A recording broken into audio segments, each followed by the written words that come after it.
फकीरी लागो बिरह तलवार, फकीरी लागो बिरह तलवार। साधन रण में सूरा जूझे संत महासरदार, फकीरी लागो बिरह तलवार। शब्द कटारी गुरु मारी निकलो यारा पार, शब्द कटारी गुरु मारी निकलो यारा पार। सत्संग तेगी धार उर्बेगी, सत्संग तेगी धार उर्बेगी। चढ़ी चढ़ी बिरह मतवार, फकीरी लागी बिरह तलवार, फकीरी लागी बिरह तलवार। अंतर आवरण छेद्या सारा, अंतर आवरण छेद्या सारा। ऐसा आस विसार, अंतर आवरण छेद्या सारा। ऐसा आस विसार, लागत हदा कंठ यम फंदा, लागा हदा कठया यम फंदा। तुरत हुआ भोपाल, लागत हदा कठया यम फंदा। तुरत हुआ भोपाल, फकीरी लागी बिरह तलवार। एक घाव से सब कुल मरिया, रहा न द्वैत सिंगार। एक घाव से सब कुल मरिया, रहा न द्वैत लिंगार। भ्रम अज्ञान कर्म यध मारिया, भ्रम अज्ञान कर्म यध मारिया। पाया आप दीदार, फकीरी लागो बिरह तलवार। जग का खाड़ा दो खंड करता, द्वैत उभा उपाधि डार। जग का खाड़ा दो खंड करता, द्वैत उपाधि डार। सत का खांडा जीव ईश दो, सत का खांडा जीव ईश दो। करता है एक सार, सत का खांडा जीव ईश दो। करता है एक सार।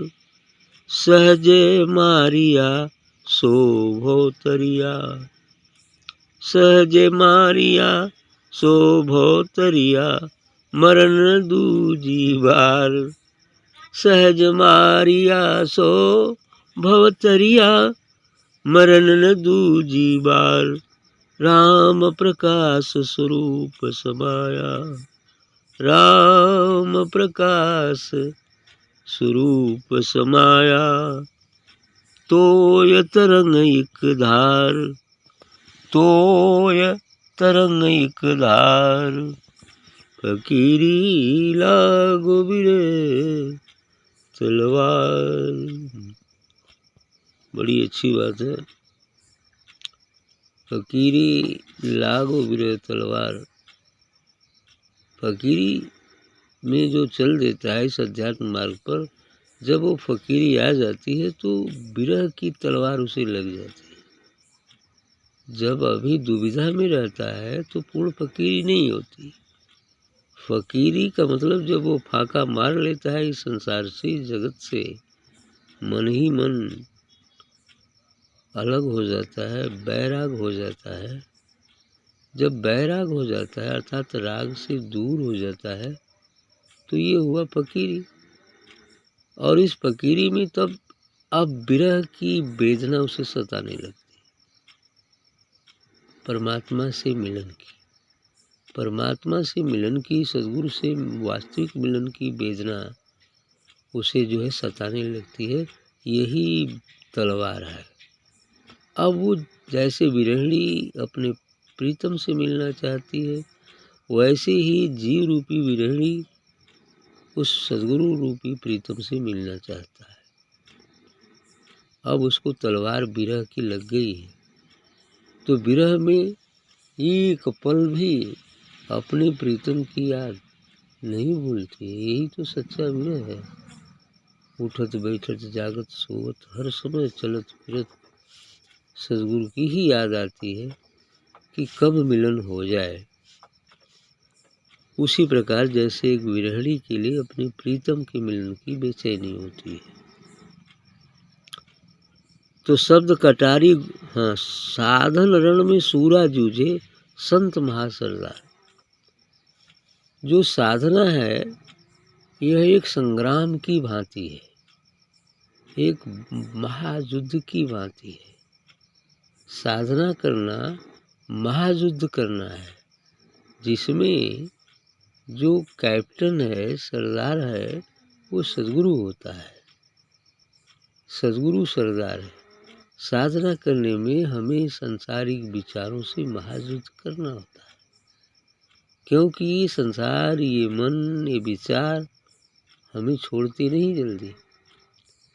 और इस महायुद्ध में हम चलते रहेंगे संत सद्गुरु की देखभाल में, तो हमारी विजय एक दिन जरूर होगी। क्योंकि वह कलाकार है, युद्ध में कैसे रणनीति तैयार करना है, कैसे बचना है, कैसे विजय हासिल करना है, वो जानता है। इसलिए उसकी निगरानी में, इसीलिए किसी भी युद्ध में सेनाओं के एक लीडर होते हैं, कैप्टन होते हैं, सेनाध्यक्ष होती हैं। कैसे कैसे क्या करना है, कहाँ छुपना है, कैसा बनाना है, ऐसा होता है ना। तो इस तरह से सरदारी का काम सद्गुरु करता है। और साधन, जो साधक है, जो उसके लिए तैयार हो गया है, तो वो योद्धा है। और जो लोग अभी तैयार नहीं है, फकीरी नहीं हो पाई है, तो अभी योद्धा कहाँ हो पाए। योद्धा तो अब उसके लिए विजय हासिल करना ही करना है, इस संसार के काम क्रोध लोभ मोह अहंकार रूपी दुश्मनों से युद्ध करना है, उसको संघर्ष करना है और इन पर विजय हासिल करना है। ये जो है योद्धा है। साधन रण में सूरा जूझे, इस रण में कोई सूरवीर महावीर ही चल पाता है। निकलो आरा पार नहीं, संत महासरदार, उसका सरदार सद्गुरु होता है। शब्द कटारी गुरु मारी निकलो आरा पार। अब ये जो शब्द की कटारी, जो गुरु के शब्द होते हैं, वो कटार की भांति होते हैं, तलवार की भांति होते हैं। वो चोट भी पहुंचता है, लेकिन वो खून भी नहीं बहता है। ऐसा है ना भजन में, तलवार लगती है, चोट भी पहुंचता है, लेकिन रक्त नहीं बहता है। आघात होता है आत्मा को, जीवात्मा को चोट लगती है कि क्यों नहीं हम आगे बढ़ रहे हैं, ऐसा।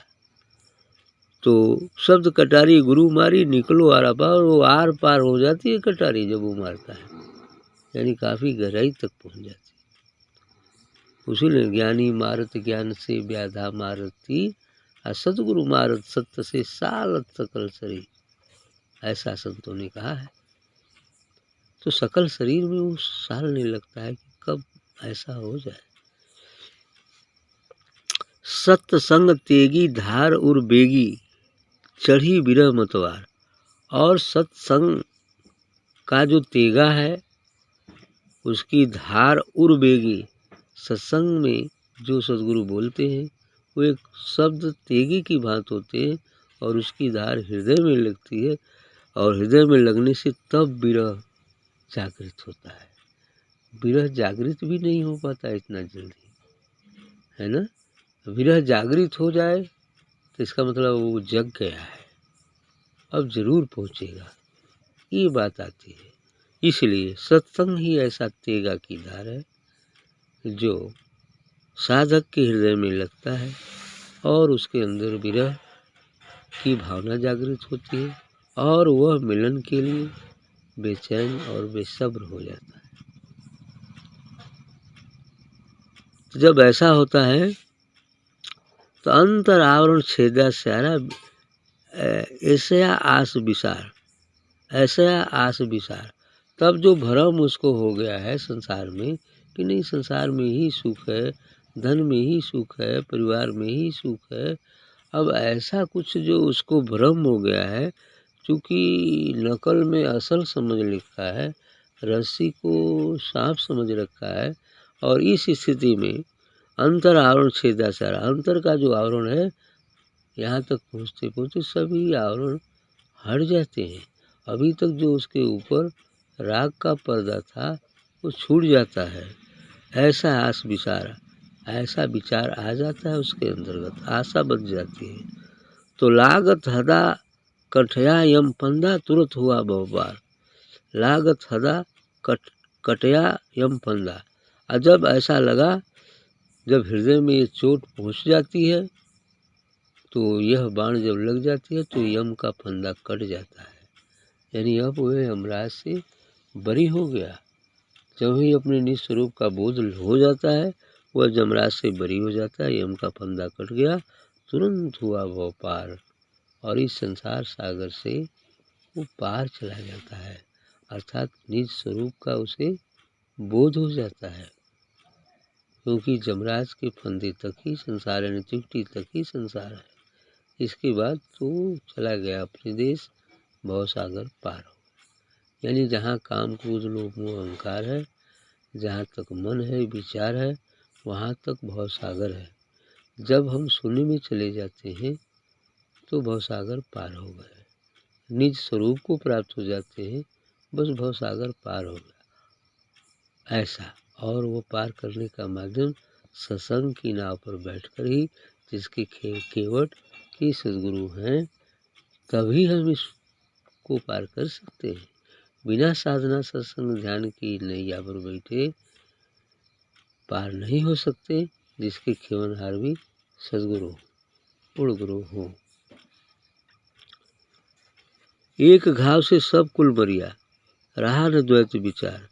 एक घाव जब लग जाई पूरा परिवार नष्ट हो जाई, यानी विषय का परिवार, काम क्रोध लोभ मोह मद मत्सर रूपी परिवार एक घाव से ही समाप्त हो जाएगा। ऐसा तुरंत हुआ रहा न द्वैत विचार, और उस समय फिर द्वैत का विचार ही नहीं रह जाता, अब वो अद्वैत में चला जाता है। अब द्वैत सुख दुख, पाप पुण्य, सत्य असत्य, ज्ञान अज्ञान, अंधकार प्रकाश, ये सभी जो द्वैत भावना है यह संसार के लिए है। और जब हम अपने निज स्वरूप को प्राप्त हो जाते हैं तो अद्वैत में चले जाते हैं। लेकिन उसके बाद भी अभी एक पड़ाव बाकी है, जिसे हम द्वैताद्वैत या निर्वाण कहते हैं।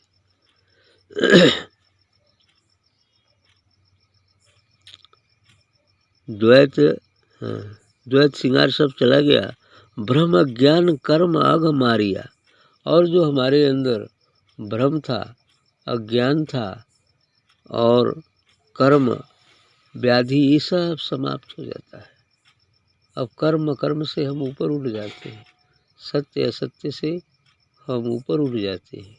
ये सब चला पाया आप दीदार, और इस स्थिति में हमें अपने निज स्वरूप का बोध हो जाता है, अर्थात हम अपने दिव्य स्वरूप को प्राप्त हो जाते हैं।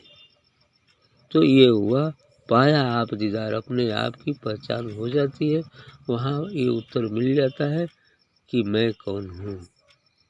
अब वहाँ व्यक्ति शरीर और मन होते हुए भी न होकर आत्मा हो जाता है, अर्थात दिव्य प्रकाश पुंज हो जाता है।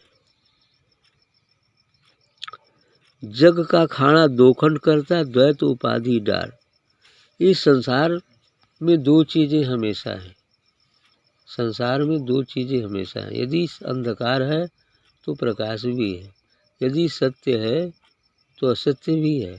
यानी हमेशा इस संसार में द्वैत से भरा है, ये दुविधा में संसार है ही है। जग का खाड़ा दोखंड करता द्वैत उपाधि डाल। ये द्वैत की उपाधि संसार में है कि इसमें दो है, स्त्री है पुरुष है, ज्ञान है ज्ञान है, न्याय है अन्याय है, पाप है पुण्य है, सुख है दुख है। ये द्वैत हमेशा संसार में है।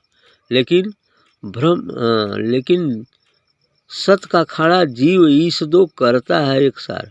और जो सत का खाड़ा है, जो सत का तलवार है, वह दो रूप जो ईश्वर के हैं, माने एक परमात्मा है एक जीव है, जीव है ब्रह्म है, दो खाड़े को एक कर देता है। वह एक खाड़े को दो में बांटता है, माने एक को दो कर देता है और ये दो को एक कर देता है। अर्थात सागर बूंद संसार का काम है।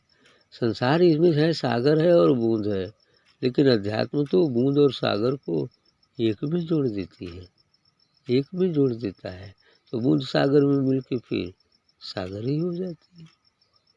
क्योंकि ये संसार को तोड़ते जाओ, विज्ञान का काम है तोड़ना, तोड़ते जाओ तोड़ते जाओ तोड़ते जाओ, लास्ट में इलेक्ट्रॉन प्रोटॉन पर जाके चुप हो जाएगा। लेकिन अध्यात्म का इलेक्ट्रॉन प्रोटॉन से शुरू करके जोड़ते जोड़ते जोड़ते जोड़ते निर्वाण तक जाएगा, अर्थात सब एक हो जाएगा। ये स्थिति है। जहाँ विज्ञान चुप होता है वहाँ से अध्यात्म शुरू होता है। तो सत का खाना जीव ईश दो करता है एक सार। सत्य का जो खाना है, तलवार है, वह जीव और ब्रह्म को एक कर देता है, एक सार कर देता है, बूंद और सागर को मिला देता है। सहज मारिया सो भोतरिया मरण न दूजी बार।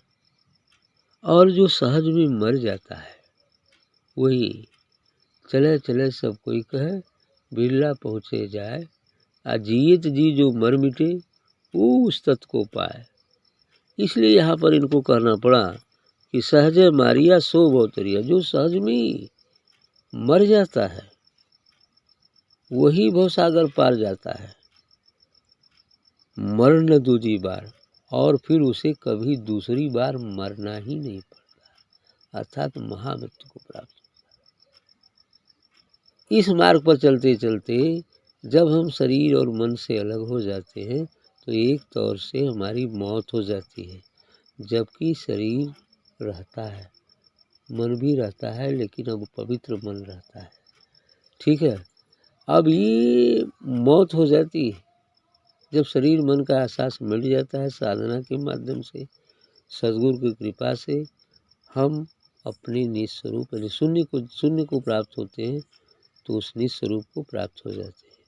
तो मौत हमारी हो गई, लेकिन ये मौत ही नहीं, महामौत हो गई, महामृत्यु हो गई। अब उस महामृत्यु के बाद अब हमें कभी मरना नहीं है। साधारण जन की मृत्यु होती है, इसलिए उनका जन्म भी होता है, लेकिन महामानव की ये महामृत्यु होती है, जिसके बाद फिर उन्हें जन्मना नहीं पड़ता है।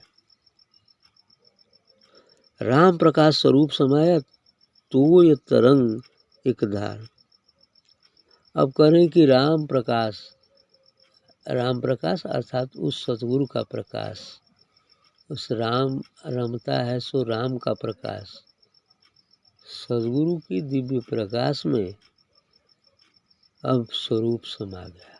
मेरा स्वरूप सदगुरु की इस विराट अस्तित्व में जो व्याप्त है उसमें समा गया, वही राम प्रकाश है। हाँ, यहाँ राम प्रकाश नाम भी है, लेकिन असली तो अर्थ ये निकला, यहाँ भाव निकलता है कि इस राम के प्रकाश में, सदगुरु के प्रकाश में अब अपना स्वरूप समा गया है, अर्थात बूंद इस महासागर में समा गई।